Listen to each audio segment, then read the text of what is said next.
Hello guys, yan dumating na yung aking in-order last week pa to. So, samahan niyo ako mag-unboxing guys. Alright. Starting. Kung nakikita niyo, dito yung mga pambukas. Merong namang guide, arrow, pag ganun. Sundan lang natin. Huwag natin gagamitin ng kutsilyo.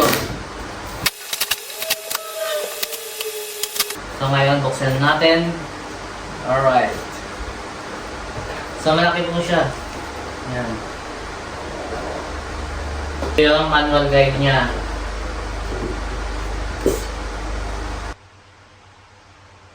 Ito po yung kanyang mga accessories, mga cable, LAN, charger. Yan na po yan. So ngayon guys, tingnan natin itong itong puting to. Ito po yung kanyang rotor. Yan. Yan po siya. Yan. Ito po yung saksakan ng kuryente, kanyang charger. Then ito po yung LAN niya. So dalawang input lang po siya. Isang kuryente, isang LAN. Ito po yun. So yung cable naman, ito po yung LAN.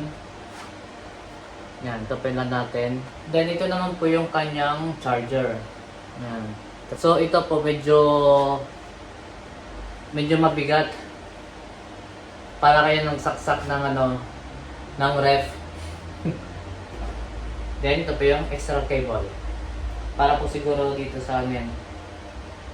Para dito po. Ito, para dito po siya. So ito lang po yung mga niya, ang kailangan. So try po natin na ikabit kahit dyan lang sa labas. Testing natin.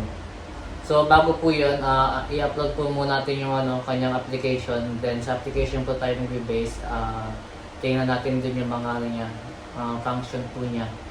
So let's go! So ngayon guys, lalagay natin itong cable, yung LAN, dito sa antenna natin. Ito po yung antenna. Lagay po natin. Saksak niyo po ng maayos. Pag tumunog po siyang ting! Ganon. Yan, okay na po yun. Then yung power po niya, ganun din po siya. So ngayon okay na po siya. Saksak ngayon natin po siya. Yan, pag nakasaksak na po siya, tingnan po natin yung router kung nakailaw. Yan po, nakailaw na po siya, nagbi-blink.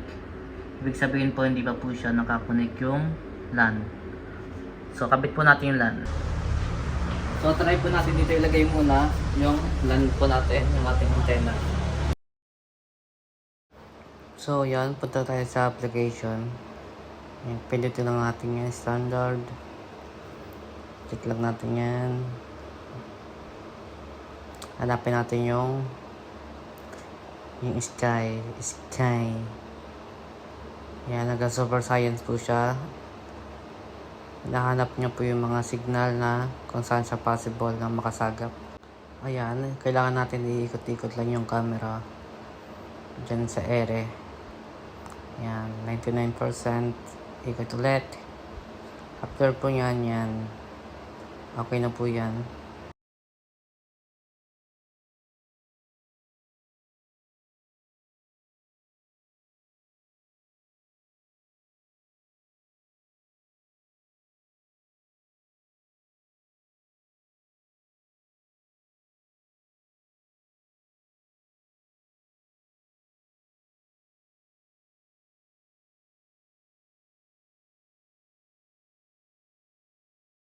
After po sa application, open po natin yung Wi-Fi settings. Connect po natin Starlink.